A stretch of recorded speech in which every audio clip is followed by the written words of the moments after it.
tous et bienvenue chers téléspectateurs sur la télévision du Machon Meir. Et pour la première fois, nous recevons dans cette émission un autre Rav enseignant au Machon Meir, le Rav Ben Shushan. Shalom. Shalom, shalom. Alors aujourd'hui, on va parler de la pensée du Rav Kook et plus particulièrement d'une de ses œuvres majeures qui s'appelle Orot HaTshuva. Mais avant, je voudrais faire un petit rappel historique avant de rentrer dans l'œuvre elle-même. Le Rav Avraham Yitzhak HaKohen Kook est né en 1865 et décédé en 1935, donc une période de 70 ans. Il a vécu dans une période de grands bouleversements dans le monde et dans le peuple juif. En effet, en Israël vont avoir lieu les premières grandes aliyot, les premiers pionniers laïcs surtout qui vont construire l'État d'Israël à son stade embryonnaire évidemment.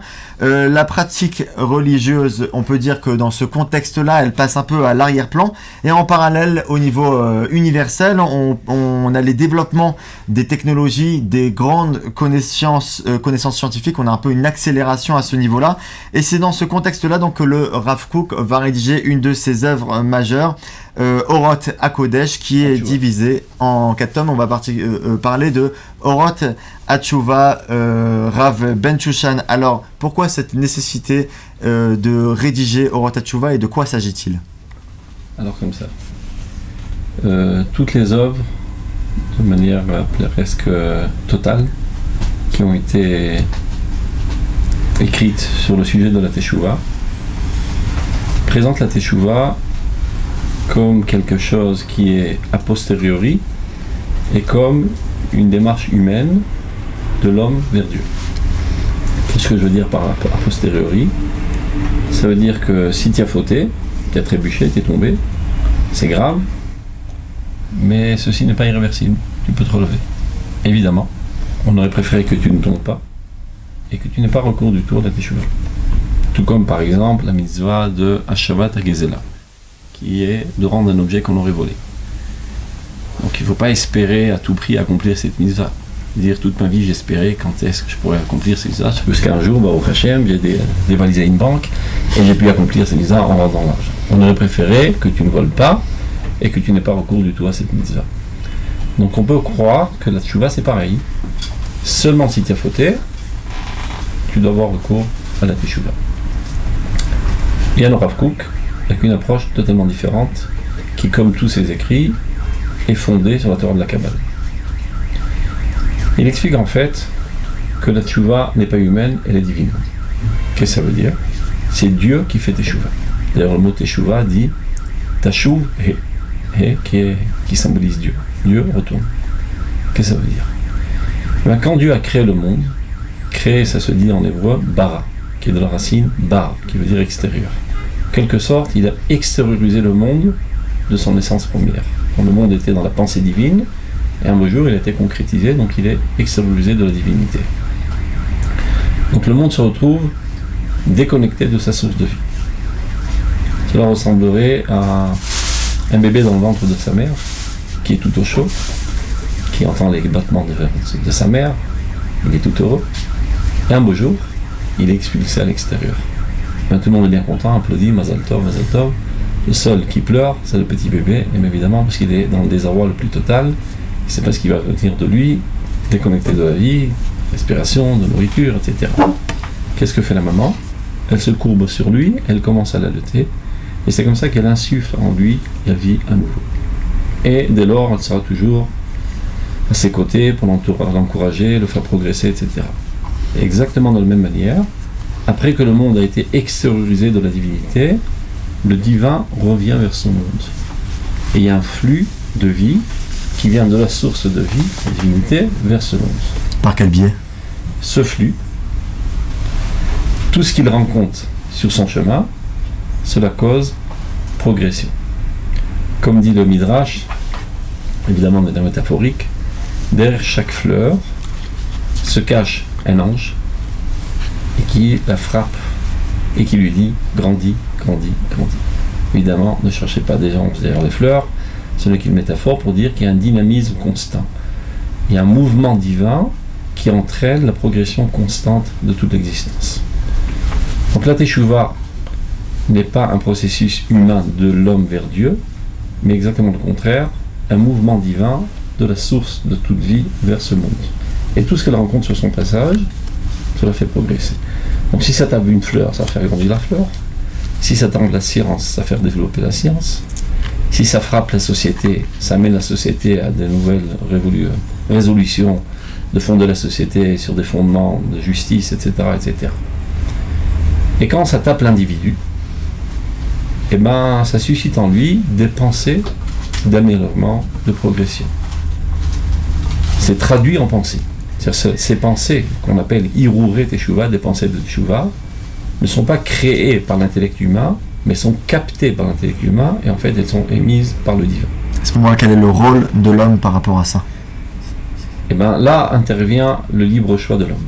C'est-à-dire, contrairement aux autres créatures, la fleur, ben, elle n'a pas son mot à dire. Dès qu'elle est agressée par ce flux divin, elle grandit. C'est un automatisme. Alors que lorsque l'homme est, entre guillemets, agressé par ce flux divin, là intervient son libre choix de permettre à ce flux divin de pénétrer sa personnalité et d'y effectuer une révolution dans sa pensée, dans sa volonté et de s'améliorer, ou bien obstruire, jeter ça dans son subconscient, ne pas en faire cas et ne pas vouloir progresser. Donc il en ressort de tout cela que la Teshuvah n'est pas un processus a posteriori. Pas besoin de fauter pour faire Teshuvah. Quel que soit ton niveau, il faut toujours progresser. Et ceci n'a pas trait seulement à l'aspect religieux de ta personnalité, mais dans tous les aspects de ta personnalité. Aussi bien en sciences, en culture physique, qu'en art, dans tous les domaines de ta personnalité, tu es appelé à progresser de manière constante. Il est censé y avoir une période propice à cela, ou c'est au final c'est quelque chose qu'on devrait faire tous les jours de l'année? À tout instant. Alors pourquoi dans les sources les plus profondes de la Torah, ce qu'on appelle la Kabbale, on parle de Echat Minatatra Pinachar. Ça veut dire tous les 1 divisé par 1080 de l'heure, il y a un nouveau flux. Comme un battement de cœur qui envoie un nouveau sang tout frais avec de nouvel oxygène. Donc on est agressé par ce flux presque toutes les 3 secondes et on est censé s'ouvrir. Maintenant il y a certaines périodes, comme tu le dis, le Chodesh Elul, où probablement le cœur bat plus fort et donc on est beaucoup plus agressé, donc on est censé être beaucoup plus amélioré dans cette période. Non, ça c'est, on va dire, le grand chidouche de Rav Kook dans Orot HaTeshuvah. Ce n'est pas a posteriori, donc la Teshuvah n'est pas pour les Rechaïm, elle est pour tout le monde, même les tzadikim doivent faire Teshuvah. Tout homme doit faire Teshuvah, et pas seulement au niveau de la religiosité ou de la morale, mais dans tous les domaines. Ça veut dire, si tu es un fainéant en mathématiques et tu as de mauvaises notes, eh ben, tu dois progresser et performer dans tous les domaines de la vie. Mais là, quelque chose de très important aussi que le Rav Kook nous dévoile. Il dit que ce qui empêche le peuple d'Israël de faire Teshuvah, pas seulement l'individu, mais essentiellement le peuple. Là, on est revenu en Eretz Israël, Baruch Hashem. Donc on aurait supposé, revenant en Eretz Israël, on revient à la terre de Dieu, et donc évidemment on revient vers Dieu, et la religiosité va fleurir de plus en plus, et c'est pas ce qui se passe. Au contraire, parallèlement au sionisme, il y a un certain abandon de la Torah, des mitzvot, de la crainte de Dieu, de la Emouna, etc. Quelle en est la cause? Mais il explique qu'en fait la cause essentielle, c'est la conception erronée de la Teshuvah. Les gens pensent que faire Teshuvah, c'est un petit peu mourir. D'ailleurs, on dit de manière métaphorique, pour quelqu'un qui étudie dans la yeshiva, Memit et atzmo be'ohala shel Torah. Il se tue dans la tente de la Torah. C'est-à-dire jusqu'à là, on faisait la vie, on décide de réduire notre intensité de la vie et de s'adonner qu'aux 4 coudées de la halakha. Donc en quelque sorte, c'est minimiser nos forces de vie. Maintenant, comme on le sait, en tout être, il y a un instinct de conservation, que ce soit dans une moustique, un cafard ou un homme. Et cet instinct de conservation fait que dès qu'il aperçoit au loin quelque chose qui viendrait le mettre en danger, ben il a 2 possibilités, ou de s'évader, ou bien d'attaquer, selon ses forces. Si l'homme conçoit la Teshuvah comme quelque chose qui est susceptible d'amoindrir ses forces de sa vie, en quelque sorte le tuer. Tu es à 100%, 80%, 30%, peu importe. Donc évidemment, il a deux possibilités. Ou de s'évader de la teshuva, ou d'attaquer la teshuva. Donc tant que la teshuva est conçue de cette manière, comme quelque chose qui vient amoindrir la force de la vie, le peuple d'Israël ne fera pas teshuva. À plus forte raison de notre génération. Car ce qui caractérise notre génération, c'est la génération de la tria, c'est-à-dire le peuple d'Israël qui ressuscite sur sa terre. Après 2000 ans, on va dire, d'hibernation, où le peuple d'Israël était à moitié mort, voilà qu'il retrouve toutes ses forces. Et il est intéressé à développer toutes ses forces. Donc s'il voit sur son chemin une entrave, la première chose qu'il décide de faire, c'est d'écarter ces entraves. Et c'est la raison pour laquelle le sionisme déclare la guerre contre la Torah, contre les mitzvot, contre la crainte de Dieu, pensant par erreur que ces derniers risquent d'être une entrave au bon développement de la nation. Comment le Rav Kook, justement, il affronte, dans une époque, justement, où on parle de retour, où il y a tous ces mouvements-là qui viennent creuser la terre et qui veulent dire la Torah, laissez-la en dehors de tout ça, par quels moyens il s'y prend dans son œuvre, et en quoi, du coup, le retour d'Israël sur la terre, enfin, Teshuvah, on sait que le mot Teshuvah veut signifier retour, mais en quoi ça fait partie de ce processus et de ce retour physique? En fait, le premier maillon du retour vers Dieu et le retour vers Eretz Israël, comme c'est dit de manière explicite dans la paracha de Nitzavim. Il est marqué que Veshavta ad Hashem Elokecha, tu reviendras vers ton Dieu. Donc on a supposé que les versets d'après parlent de, je sais pas, la mise des tefilines, de Shabbat, Kashrut. Non. Quand même tes exilés se trouveraient aux confins du monde, Misham, de là-bas je vous ramènerai et je vous installerai sur votre terre. La fin de ce paragraphe parle du retour complet à Dieu dans l'application des mitzvot. Le début du processus, le retour en Eretz Israël. Le retour en Israël, en fait, le retour vers notre identité, vers notre essence première. Alors d'abord, ça s'exprime dans une identité nationale du point de vue des structures, etc. Au fur et à mesure, il y a une recherche qui se fait pour retrouver notre véritable identité essentielle. Donc en fait, le retour vers Eretz Israël, le retour vers le nationalisme, le retour vers notre orgueil national, après que pendant 2000 ans, on a subi, on va dire, on a été poursuivi, etc., opprimé par les goïms. On relève un petit peu la tête, on recherche notre orgueil national, n'est autre que la remise en place de l'honneur de Dieu dans ces mondes. Car lorsque le peuple d'Israël est opprimé, c'est du Chilul Hashem, c'est la profanation du nom de Dieu. Donc le premier élan qui veut remettre en place l'honneur de Dieu dans ce monde, c'est de remettre l'orgueil du peuple d'Israël sur sa terre. Physiquement.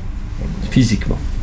Ça se fait d'abord par un changement psychique, que les Juifs, au lieu de vivre une dimension seulement individuelle, s'élèvent à une dimension nationale.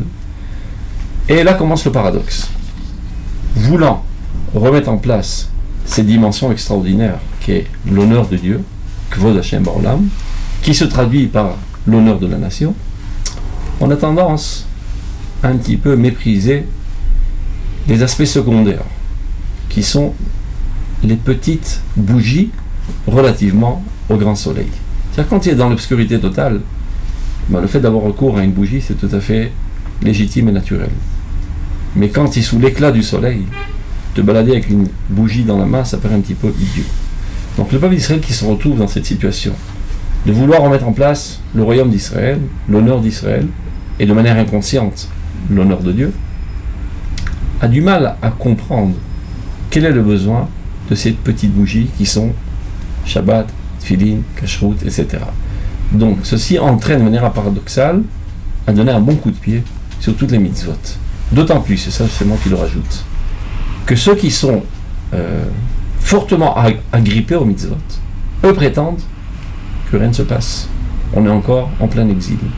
Donc ça exaspère ceux qui, eux, sont animés de ce mouvement divin qui tend à ramener le peuple d'Israël vers son honneur national. Donc ils leur foutent un bon coup de pied dans les fesses et dans leur mitzvot. Mais n'ayez crainte, dit le Rav Kook dans Rotat Teshuvah, ce processus ne peut pas s'arrêter au milieu de sa route. Donc ça commence au tout début par la volonté de remettre en place l'honneur de Dieu.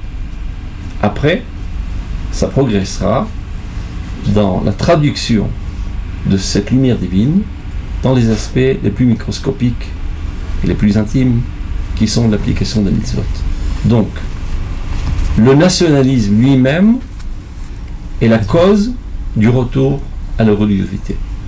Et donc il dit dans le livre d'Europe, à de Teshuvah, si aujourd'hui on est intéressé à ramener le peuple d'Israël vers la Torah et les mitzvot, eh ben, la stratégie doit être la suivante: éveiller en eux l'esprit nationaliste.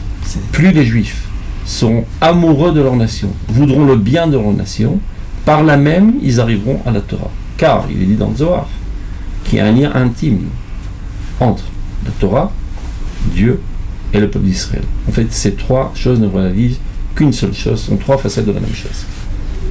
Donc, en s'agrippant à la pensée nationale, par là même on s'agrippe à Dieu, et ceci engendra en nous la volonté d'exprimer ce lien envers Dieu par l'application individuelle des mitzvot. Pourtant, de prime abord, ce que vous venez de dire, on a l'impression que c'est l'inverse qui se produit. Enfin, dans certaines communautés, ça veut dire qu'on a réussi à maintenir un judaïsme traditionnel et la Torah et mitzvot pendant 2000 ans, et qu'une fois arrivé en Israël, justement, il y a toute cette chute de valeur, et de l'extérieur, quand on regarde dans les apparences, on a l'impression qu'il y a les personnes qui regardent encore depuis l'exil Israël, que finalement, tout va pour le mal. C'est pour ça qu'on a Rav Kook, les abrégés de son nom, Reïa, c'est la vision, le roé, le visionnaire, qui lui nous décèle ce qui se passe derrière les coulisses de l'histoire. Avec une vision un petit peu myope, eh ben on tombe dans un pessimisme. Quand on est armé de la Torah de la Kabbale, on est capable de comprendre la Shgachat Hashem, comment Dieu agit à travers les événements, bien que parfois ces événements nous paraissent aller en régression. En fait, tout est progression. D'ailleurs, le Mashiach s'appelle Tzemach. Et Tzemach David, c'est comme une plante. Ben, quand tu mets la graine dans la terre, s'il tient un petit peu impatient, ben, tu ouvres de temps en temps pour voir ce qui se passe. Mais dis, ben mince, ça va à l'envers. Au lieu de progresser, la graine a pourri, tout se décompose. Patience. Un des maillons du processus de la progression est la décomposition totale, pour laisser place à une dimension bien plus haute. Très souvent, quand tu es coincé dans une écorce, tu ne peux pas t'en sortir. Donc il faut démanteler totalement cette écorce pour que la force vive de végétation puisse apparaître. Donc quand on est coincé dans des conceptions individuelles, de religiosité à dessous, on n'est pas capable de se lever au grand niveau du peuple d'Israël. Donc il y a presque un besoin historique que la kfira, c'est-à-dire la négation, l'hérésie, viennent à l'aide de l'apparition de la Emouna la plus grande. La Kfira, en fait, l'hérésie, elle lutte contre les conceptions de Emouna banales, infantiles et idiotes, parce que ça l'exaspère. En fait, la Kfira de notre génération est animée par une soif intense de Emouna très haute. Et voyant que sur l'étagère, pour l'instant, il n'y a qu'une Emouna très basse, elle prend sa mitraillette, elle bombarde tout ce qui a une odeur d'Emouna, et en fait, sans s'en rendre compte, parce que ça, ce que je parle, c'est dans le subconscient, au niveau du conscient, simplement, ils n'ont pas envie d'appliquer les mitzvot, etc. Au niveau du plus profond de leur subconscient collectif, ce qu'ils veulent, c'est la proximité la plus authentique avec Dieu. Donc ils sont en fait les envoyés de Dieu, de manière inconsciente, pour faire progresser l'Emouna la plus grande dans le peuple d'Israël. Tout ça est l'analyse du Rav Kook. Évidemment, c'est pas en un quart d'heure qu'on peut exposer toute la thèse si profonde, si large, comme cela n'a jamais été fait dans toute l'histoire d'Israël et la Torah du Rav Kook. Ça pourrait paraître un petit peu surprenant ce que je vais dire, mais le Rav Kook a décelé les secrets de la Torah bien plus que tous ses prédécesseurs, bien plus que Rabbi Shimon Bar Yochai. Pas parce qu'on est des chassidim idiots et on dit notre rabbi c'est le meilleur.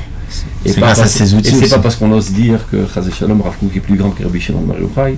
Tout simplement, c'est le temps qui exige d'expliquer au peuple d'Israël.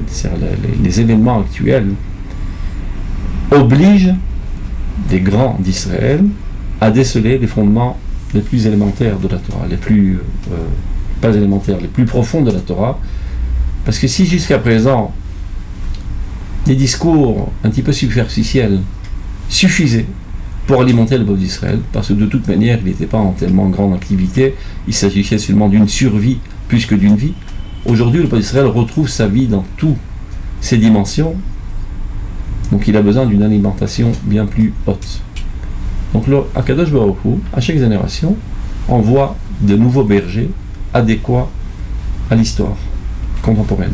Le Rav Kook, un de ceux-là.